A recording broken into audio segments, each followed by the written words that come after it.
जैसे श्रावण महीने में चढ़ाए गए कनेर के फूल, दुर्वा,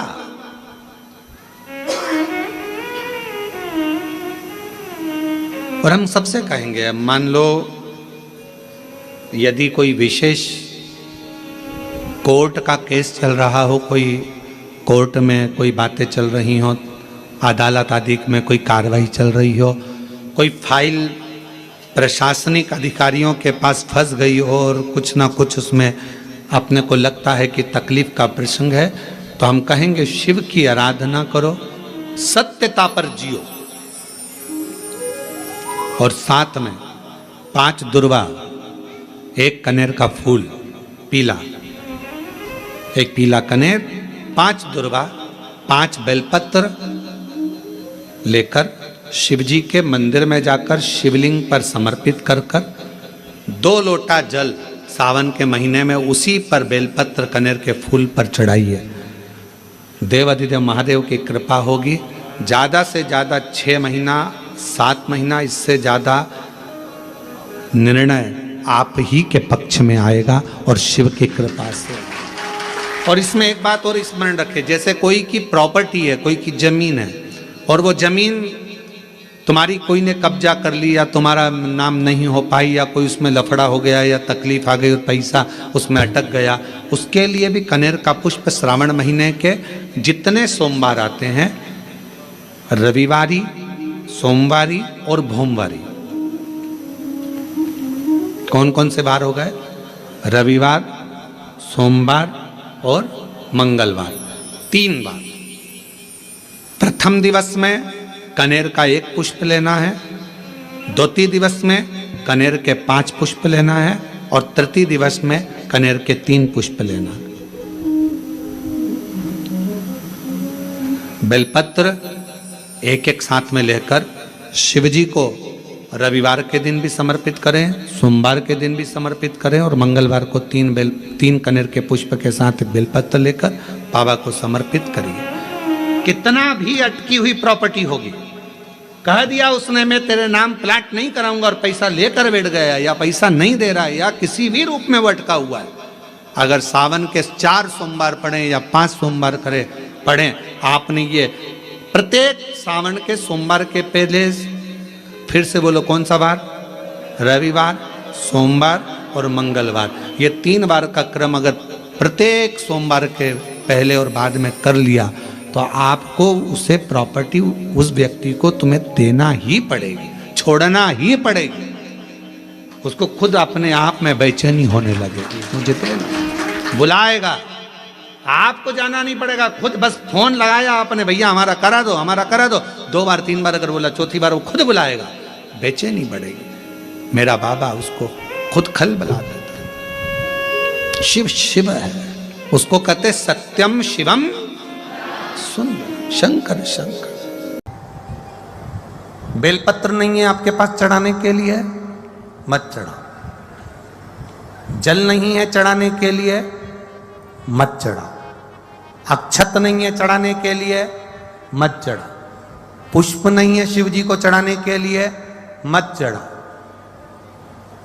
शमी पत्र नहीं है, मत चढ़ाओ। पर किसी शिवालय में, किसी शंकर के मंदिर में अगर तुम गए हो, तुम्हारे पास में कुछ भी नहीं है, जो भी भगवान का दर्शन तुमने किया है, तो यहां से जो पानी नीचे गिरता है, उस गिरने वाले स्थान पर मात्र अपने हाथ का 3 बार स्पर्श कर कर बाबा से दिल की बात कहकर आ जाओ, तो मन की मुराद बाबा पूर्ण कर देता है। वो सहज प्रसंग है। और अभी तो कितना सुंदर है सावन का महीना, और वो महीना जो भगवान शंकर को सबसे ज्यादा प्रिय है, बहुत प्रिय।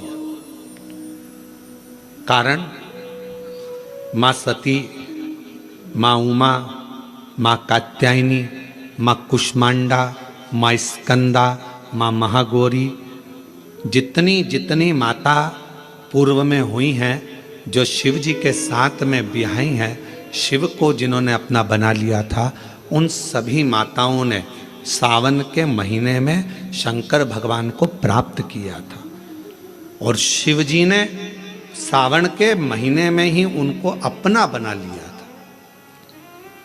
और ये बात भगवान शिव ने स्वयं कही। स्वयं भगवान शंकर स्वयं नंदी से ये बात कहते हैं, नंदी मुझे श्रावण अति प्रिय है। नंदी ने पूछा क्यों, तो कहा इस श्रावण के महीने में मेरी अर्धांगनियां मुझे भजती थी, उनको मैंने स्वीकार किया था। और यही सावन के महीने में चराचर जीव, आप देखिएगा गर्मी के समय में छोटे छोटे जो जीव जंतु सब, जितनी गर्मी पड़ती है सब मर जाते हैं। बोलो मरते कि नहीं मरते? अभी बारिश चालू हो गई, बारिश चालू हो गई तो तुम्हारे घर में ऐसे बारीक बारीक नए नए डिजाइन के कीड़े मिलेंगे और तुम सब टेंशन में रहती हो उस कीड़े के चक्कर में। वो घुस गया, वो वहां से आ गया, ये छोटा सा, इतनी डिजाइन का, उनकी पीठ का कलर अलग देख लो, उनके पंख का कलर अलग देख लो, उनकी इल्लियों को, छोटी छोटी इल्लियों को अलग से देख लो। केचुआ देख लो, केचुआ की भी वैरायटी अलग है, कोई सफेद केचुआ, कोई काला केचुआ, कोई गुलाबी केचुआ, कोई कत्था, कितनी डिजाइन। 83,99,999 योनियां, और उसमें आखिरी योनि ये 84,00,000वीं मनुष्य की योनि। अब इतनी योनियां, और तुम्हारे घर में भी आसपास तुम देखना कितने सारी योनियों को देख लोगे, चीटा को, और चीटे की भी एक डिजाइन आ जाती है। सावन में आते आते चीटे में भी पर आ जाते हैं। अब तुमने देखा कि नहीं देखा वो हमको नहीं मालूम है भैया, देखा है तुम लोगों ने? और जितने आस्था चैनल पर सुन रहा है, सावन में चीटे में भी पर आ जाते हैं। मक्खियों की डिजाइन बदल जाती है। जिस मक्खी को एक बार भगाओगे भग जाती थी, सावन में इतनी अड़ीली हो जाती है कि आके मुंह पे बैठेगी, नाक पे बैठ, उसको भगा के ले जा, भाग भाग भाग। मक्खियां भी इतनी अड़ीली हो जाती है कि वो हटती नहीं है। क्यों? इतनी अकड़ कहां से मक्खी में आ गई, चीटे में पर कहां से आ गए, और इतना ठाट इन कीड़ों में कहां से आ गया कि हर किसी के घर में घुस जाते हैं। तो शिव महापुराण की कथा कहती है, चराचर अचर जीव जंतु पशु पक्षी सबको मालूम है सावन का महीना चल रहा है, हमारे बाबा का महीना चल रहा है जो करुणा करने वाले, ये उनको भी ज्ञान है। उसको पशुपति नाथ कहते हैं, उसको भी मालूम है। अब जरा विचार करिए, जिस चीटे में कभी पर नहीं आते वो चीटे में सावन में पर आ जाते हैं। जब चीटे को पर दे सकता है तो सावन में एक लोटा जल चढ़ाने वाले को भी मेरा बाबा उड़ा तो सकता है, आगे बढ़ा तो सकता है, उन्नति की ओर ले जा तो सकता है। वो शिव तत्व है। और तेरी कृपा बिना ना हिले एक भी अणु, लेते हैं श्वास तेरी कृपा से तनु तनु। बखान क्या करूं मैं राखों के ढेर का, चपटी भभूत में खजाना कुबेर का। हे गंगाधार मुक्ति द्वार ओंकार तू, भोले ओंकार तू। आयो शरण शंभु तार तार तू।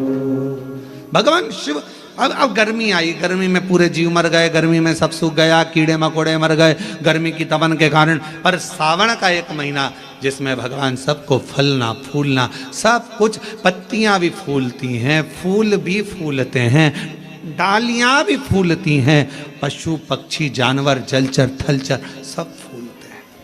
श्रावण का शिव को प्रिय है।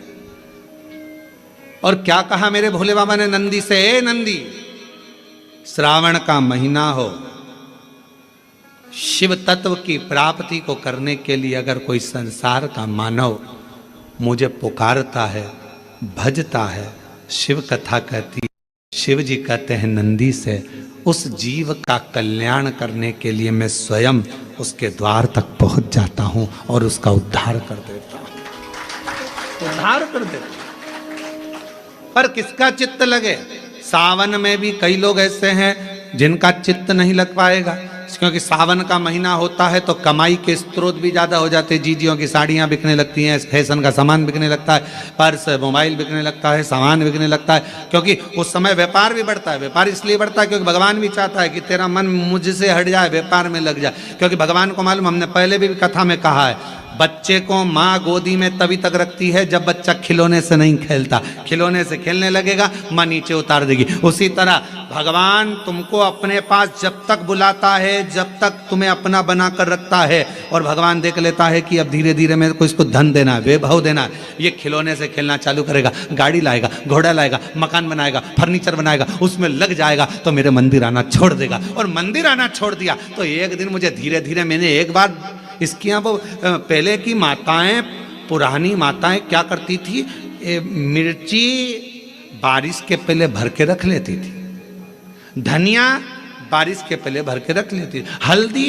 बारिश के पहले भर के रख लेती थी, अनाज बारिश के पहले भर के रख ले, क्योंकि 4 महीना खाएंगे, खत्म हो जाएगा, अगले महीने में फिर 4 महीने बाद ले आएंगे। उसी तरह भगवान तुम्हें एक बार का वैभव दे देता है, एक बार का धन दे देता है, एक बार की दौलत दे देता है, फिर लोग उसको भोगने लगते हैं, और भोगते भोगते आखिरी में एक दिन ऐसा आता है कि डब्बा खाली हो जाता है। डब्बा खाली होता है, फिर रोने बैठ जाता है, तकलीफ आई, फिर लोटा लेकर भागता है। शिव जी कहते हैं, जो मेरे मंदिर में, मेरी कथा में, मेरे रस तत्व में हमेशा एक जैसा लगा रहता है, उसकी जिंदगी को भी मैं हमेशा उन्नति की ओर बढ़ाते बढ़ाते अग्रणता में लेकर चले जाता। फिर उसको डाउन नहीं करने देता, उसको नीचे नहीं आने देता। एक प्रश्न किसी ने करा है, बड़ा सुंदर प्रश्न है, समझने वाला प्रश्न है कि हम शंकर जी के मंदिर में जाते हैं,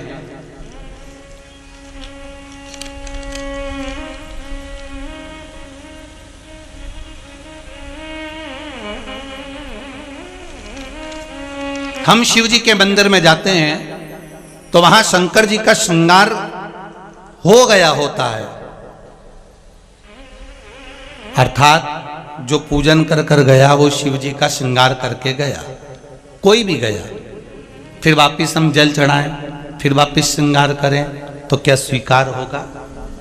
एक सहज वाली बात है, बहुत सुंदर प्रश्न है। इसका उत्तर भी बड़ा सरल है कि आपके पहले कोई पूजन करने आया पशुपति व्रत का, या सोमवार का, या मंगलवार का, या बुधवार का, जो भी पूजन करने आया उसने पूजन करा, श्रृंगार करा, श्रृंगार करा, इसके बाद में आप पहुंच गए, आपने भी लोटा भर के पानी चढ़ा दिया, तो क्या भगवान स्वीकार करेगा? क्यों नहीं, क्यों नहीं करेगा?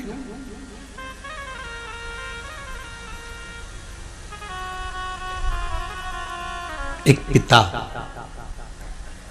के 5 पुत्र हैं, बहुत सरल भाषा में समझना है इस प्रश्न का उत्तर। एक पिता के 5 पुत्र हैं, पिता के लिए 5 पुत्र बराबर हैं। बोलो सही है कि गलत है? माता के लिए, पिता के लिए ये 5 पुत्र बराबर के हैं महाराज। इनके पास में कपट वाला भाव नहीं है। बड़ा बेटा आया, उसने कहा पिताजी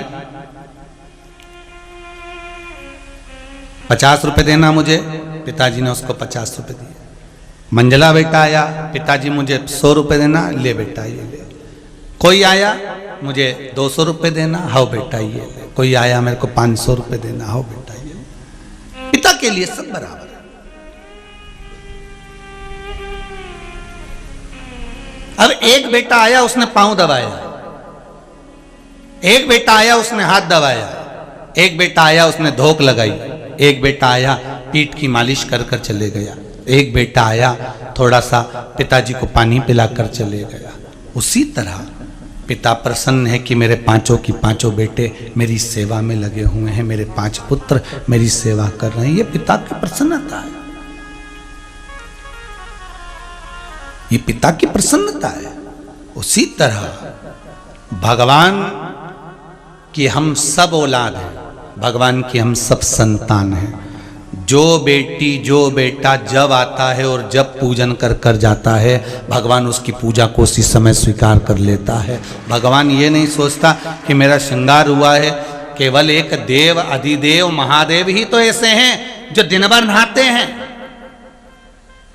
दिन भर उन पर पानी चढ़ता है, दिन भर उनका श्रृंगार होता है, दिन भर उनका आनंद होता है, दिन भर भोग लगता है, दिन भर दिया लगता है, दिन भर उनका स्नान पूजन होता है। केवल एक देवाधिदेव महादेव ही तो ऐसे हैं जिनके मंदिर में जाने का कोई मुहूर्त नहीं होता, जब मर्जी पड़े तब चले जाओ। सारे देवताओं के मंदिर में तो दरवाजे भी रहते हैं, सारे मंदिरों में तो दरवाजे और चौखट भी होती है, पर पहले का अगर नियम निकाल कर देखोगे तो शंकर जी के मंदिर में ना तो दरवाजा होता था ना चौखट होती थी। दरवाजा चौखट बना भी देते थे तो दरवाजा नहीं लगाते थे कि तुम्हारी मर्जी पड़े तब शंकर के दरवाजे जाना, जल चढ़ा के आना, प्रार्थना करना और वापस घर चढ़े जाना। क्यों? क्योंकि शंकर शमशान के वासी हैं, शिव कैलाश के निवासी हैं। शंकर शमशान में निवास करते हैं। जैसे शमशान में जाने का कोई मुहूर्त नहीं होता, उसी तरह शंकर भगवान के पास जाने का कोई मुहूर्त नहीं होता। जब मर्जी पड़े तब चले जाओ, जब तुम्हारा मन करे तब शिव के दरवाजे जाओ। उसके पास जाने का कोई मुहूर्त नहीं,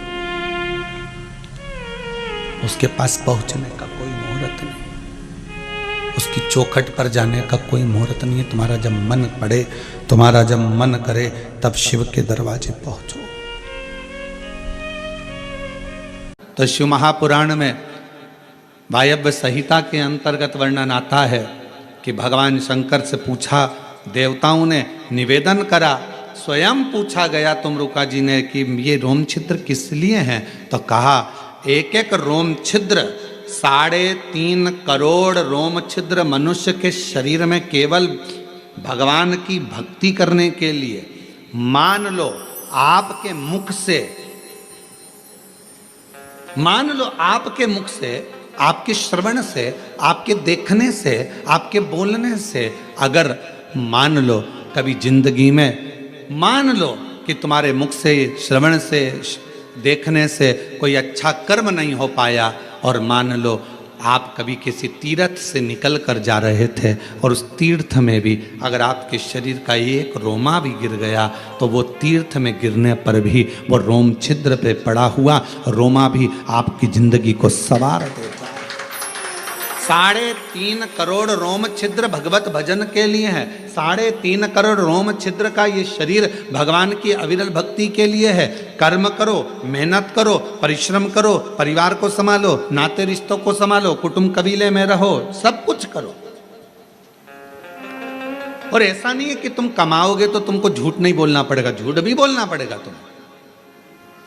हम अगर बोल भी देंगे कि कमाने में झूठ मत बोलो तो ये हो नहीं सकता। आपको कमाना है, झूठ बोलना पड़ेगा। आपको बच्चों का पेट भरना है, थोड़ा झूठ बोलना पड़ेगा। आपको पत्नी, परिवार, घर गृहस्थी देखना है तो थोड़ा झूठ बोलना पड़ेगा। आपको उस झूठ को बोलना पड़ेगा। हम कह भी देंगे कि मत बोलो तो आप ऐसा नहीं है कि नहीं मानेंगे।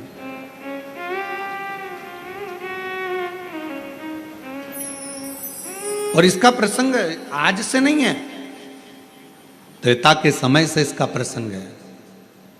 जिस समय पर श्री हनुमान जी महाराज लंका को जलाकर अयोध्या में आ चुके थे, राम जी का राज्य स्थापित हो गया था, भगवान श्री राम अवध के राजा बन गए थे।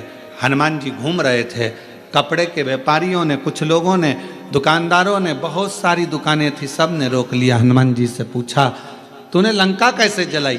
तुमने लंका कैसे जलाई? हनुमान जी ने कहा, मेरी पूंछ में कपड़ा बांधा, तेल डाला, आग लगाई, अंदर घुसा, जला दी। तो क्या जलाई कैसे? रोज एक ही बात पूछते, तूने लंका कैसे जलाई, कैसे जलाई? तूने कहा आज लगाओ कपड़ा, डालो तेल, लगाओ आग, मैं जला के बताता हूं। उनने कपड़ा बांधा, तेल डाला, आग लगाई और सबकी दुकानों में घुस गए, सब स्वाहा। सारे व्यापारी भगवान राम जी के पास गए, हमारी दुकानों में आग लगा दी हनुमान जी ने। हनुमान जी को बुलाया गया, तुमने लंका में आग लगाई तो यहाँ क्यों लगाई? तो कहा, सब पूछते थे लंका कैसे जलाई, कैसे जलाई? तो कहा लंका में जलाना था तो यहाँ क्यों जलाया? तो कहा ये लंका से कम है क्या? 1 रुपए की चीज 10 रुपए में बेचते हैं, ये भी तो लंका है, लगा दिया। विचार करिएगा जरा। तो जहां हमारा शास्त्र करा है, अगर हम कहें आपसे कि आप झूठ ना बोलिएगा तो ऐसा हो नहीं सकता। परिवार को पालना है, बच्चों को बढ़ाना है, एजुकेशन कराना है, परिवार में सुख लेना है, आप लोग झूठ बोलेंगे? कमाने के लिए बोलना पड़ेगा, पर मना नहीं। इन झूठ में एक झूठ और शामिल करो, फिर जिंदगी में कितने झूठ बोल लिया आपने, वो पवित्र झूठ हो जाएंगे। इन झूठ में एक झूठ और शामिल कर लो। वो कौन सा झूठ? अगर कोई गाय माता कसाई के घर में कटने के लिए जा रही है, वहां खड़े होकर बोल दो ये गाय मेरी है। वो झूठ आपके सारे झूठ को कल्याण कर। एक गौ माता कसाई के घर कटने जाए, वहां जाकर खड़े होकर कह दो ये गाय मेरी है, भले वो तुम्हारी नहीं है, उसको छुड़ा लिया, उसका फल प्राप्त हो गया।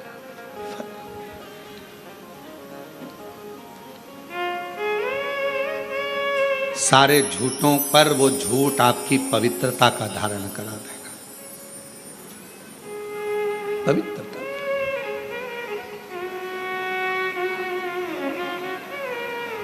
किसी बेटी, अकेली कोई छोटी सी लड़की, अकेली कोई छोटी सी कन्या, कोई बेटी अकेली 10 लोगों के बीच में कहीं पर अंधेरे आदिक में कोई ने उसको रोक लिया है और गलत कृत्य करने के लिए उस जगह पर कह दो ये मेरी बेटी है, ये मेरी पुत्री है, तो छोड़ो ये मेरी बेटी है। उसके लिए थोड़ा सा संघर्ष कर, संघर्ष।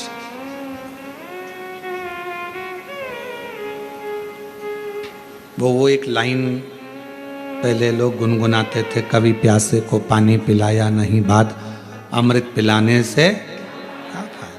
कभी गिरते हुए को उठाया नहीं, बाद आंसू बहाने से क्या खाया। कोई कष्ट में है, तकलीफ में है, उसका स्मरण, उसका साथ अवश्य।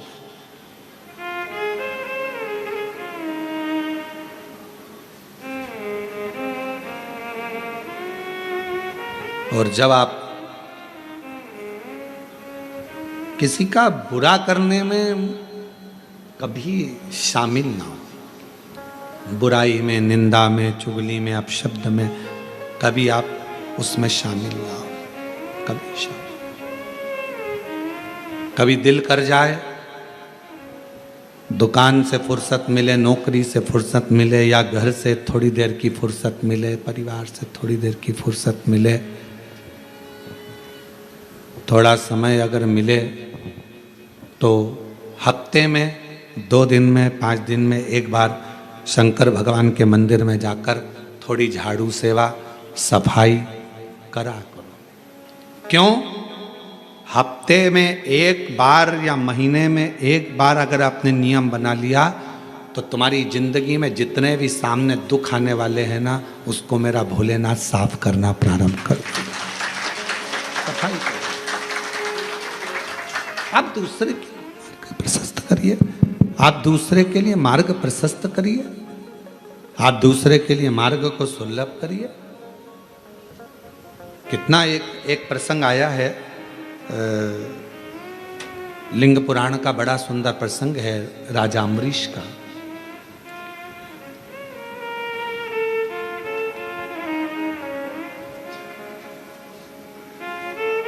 एक राजा अम्बरीश हुए, बड़े अच्छे थे, धर्मात्मा थे, पुण्यात्मा थे, भक्ति में डूबने वाले थे, भजन में डूबने वाले थे, स्मरण करने वाले थे। उनकी एक लड़की थी जिसका नाम था श्रीमती। क्या नाम है? श्रीमती। हमारे यहाँ पूरे भारत की भूमि पर यह शब्द, श्रीमती शब्द, आया भी राजा अम्बरीश की बेटी से ही है।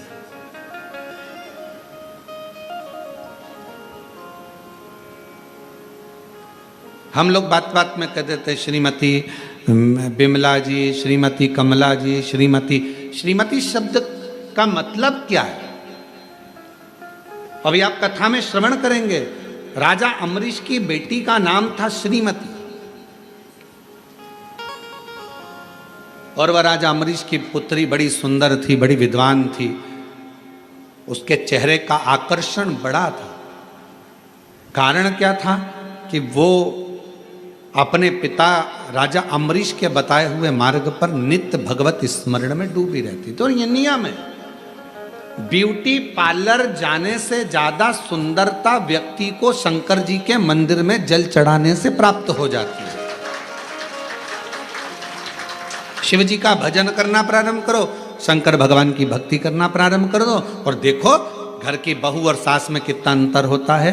घर की बहू को त्यौहार पर मालूम पड़े तुम्हारे यहाँ कोई पर्व है, और कोई पर्व पर, कोई त्यौहार पर, दिवाली है, कोई अच्छा त्यौहार आया है, कोई संक्रांति आई है, कोई रक्षाबंधन आया है, कोई उत्सव आया है, तो बहू तैयार होगी। करवा चौथ आ गई या कोई फंक्शन आ गया तो बहू तैयार हो रही है और सास तैयार हो रही है। तो बहू कहती मम्मी तुम तैयार नहीं हो रही, तो माँ सास कह देती तू तैयार हो ले, मैं तो 2 मिनट में तैयार हो जाऊंगी। और सास और बहू में यह अंतर देखिए, बहू तैयार होने गई, आधा घंटा लग गया, पौन घंटा लग गया, 1 घंटा लग गया, और सास तुरंत फिर आई, बहू मम्मी तुम तैयार नहीं हो रही, बस मैं तो 2 मिनट में हो जाऊंगी, तू तैयार हो जा। और बहू को तैयार होने में 1 घंटा 1.5 घंटा लग गया।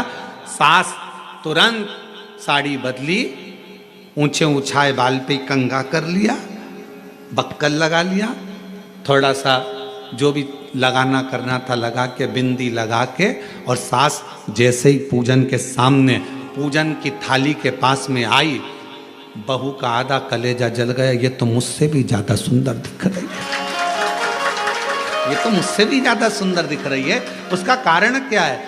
ये चमक, ये दमक, फुलवन में महक, सब कुछ सरकार तुम ही से है। सास भगवान की भक्ति इतनी करती है, भजन इतना करती है, स्मरण इतना करती है कि उसको पार्लर जाने की जरूरत नहीं पड़ती, उसकी नेचुरल सुंदरता उसके सामने प्रकट हो जाती है। शिव के प्रकाश से वो प्रकाशित हो जाती है, भगवान के प्रकाश से वो प्रकाशित हो रही। कोई बेटी है, कोई माता है, कोई भाई है, कोई नवयुवक बेटे हैं। नवयुवक बेटों को सभी कहूंगा मैं, लड़कों से बेटी है, तुम नवयुवक बेटे देखिए, उन बेटों को देखना जो कभी मंदिर नहीं जाते, और उन बेटों को देखना जो गले में रुद्राक्ष की माला धारण करते हैं, मस्तक पर तिलक लगा लेते हैं, और भगवान का हाथ में कलेवा या रुद्राक्ष की माला धारण कर लेते हैं, और भगवान की भक्ति में जो रमे रहते हैं, उनका चेहरे का तेज आपको बता देगा कि ये कोई सनातनी पुत्र है। चेहरे का तेज बताएगा कि इसमें सनातन भाव कितना। भगवत भजन का स्मरण भले कुछ भी हो, वो भगवान का नाम लेता नहीं लेता, पर तन पर रुद्राक्ष तो पहना।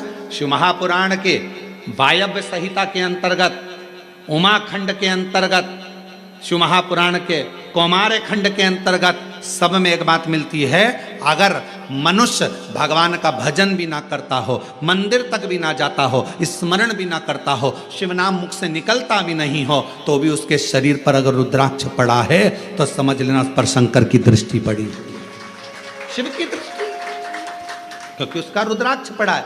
अगर कोई मनुष्य भगवत नाम ना लेता हो, मंदिर भी ना जाता हो, भजन भी ना करता हो, और अगर मस्तक पर त्रिपुंड धारण करता है या रुद्राक्ष धारण करता है, तो वो शिव का ही पुत्र कहलाता है। ये शिव महापुराण की कथा है, ये भगवान शंकर का चरित्र करता। अब जरा विचार करिए, कोई कहते हैं अरे बताओ, कई लोग माताओं से कह देते हैं बताओ इसको देखो जरा, हाथ में रुद्राक्ष की माला पहन ली, रुद्राक्ष गले में पहन लिया, सिर पे तिलक लगा लिया, अपने आप को सावित्री समझ रही है, और मालूम पड़े मन में तो भगवान बिल्कुल भी नहीं है। कई लोग दिन भर व्हाट्सएप पर कमेंट्स भी करते हैं एक दूसरे को, बताओ इसको देखो, ये भगवान का। छोटे से बच्चा कंधे पर कावड़ लेकर जा रहा है तो लोग कमेंट्स कर देते, और कमेंट्स करने वाले कोई दूसरे नहीं होते, अपने ही होते हैं। छोटा सा बच्चा कावड़ लेकर चला तो लोग कह देंगे बताओ ये बनेगा क्या, ये ऐसा करेगा क्या, ये वैसा करेगा क्या। अरे उस बच्चे को धन्यवाद दो, तुम्हारी औलाद से अच्छा है, कम से कम सनातन धर्म की ध्वजा को तो आगे लेकर चल रहा है। जिनका बाप दिन भर बैठकर मोबाइल पर कमेंट्स करता है, गलत गलत विचार लिखता है, तो उसकी औलाद भी ऐसी ही पैदा होती है। कम से कम एक सनातनी कंधे पर कावड़ लेकर, एक सनातनी कंधे पर कावड़ धारण कर कर, एक छोटा सा बच्चा कंधे पर कावड़ धारण कर कर चल तो रहा है, और दुनिया के लोग उसको कह रहे ये कोई डॉक्टर बनेगा, ये इंजीनियर बनेगा। अरे भारत की भूमि का गौरव रहा है, अंतरिक्ष पर पहुंचने वाला भी एक सनातनी अपने मस्तक पर तिलक धारण कर कर जाता है। ये भारत का गौरव रहा है, और लोग कहते हैं क्या ये बनेंगे। महाराज शिव शिव है, शंकर शंकर है।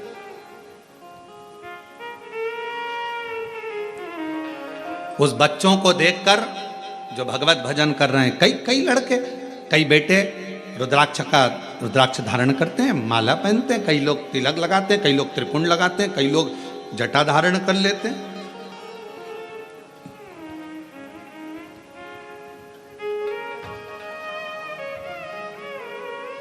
आजकल बड़ा अभी बीच में बाजार में जटाएं भी मिलने लगी है, लोग सिर में जटा धारण करते हैं, तो लोग उस पर भी बताओ इसने जटा धारण कर ली, अरे अच्छा है जटा धारण करी, दारू की बोतल तो धारण नहीं करी।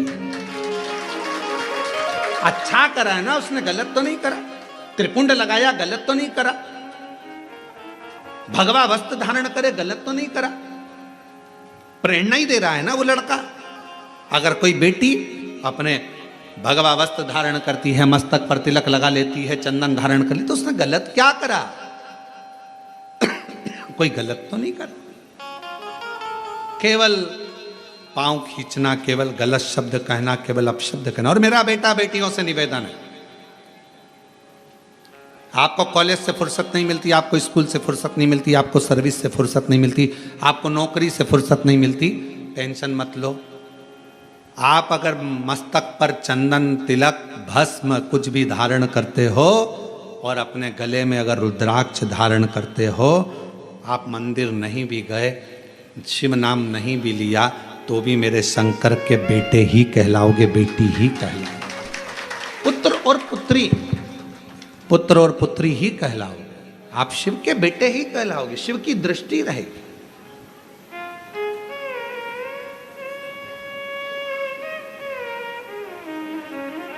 टिटहरी देखिए, टिटहरी, अब यहां क्या बोलते हैं हमको नहीं मालूम। एक पक्षी होता है टिटहरी, वह अपने बच्चे को अंडे को दे देता है जमीन में, अंडा देकर फिर ऊपर ही घूमता रहता है और आवाज करता है टिटहरी। जैसे ही तुम्हारी गाड़ी गई ना, वैसे उसने आवाज करना प्रारंभ करा। जैसे कोई निकल कर गया ना, टिटहरी आवाज करना प्रारंभ करती है। वो टिटहरी पक्षी बच्चे को जन्म देती है, पृथ्वी पर उड़ती है ऊपर, ध्यान रखती है।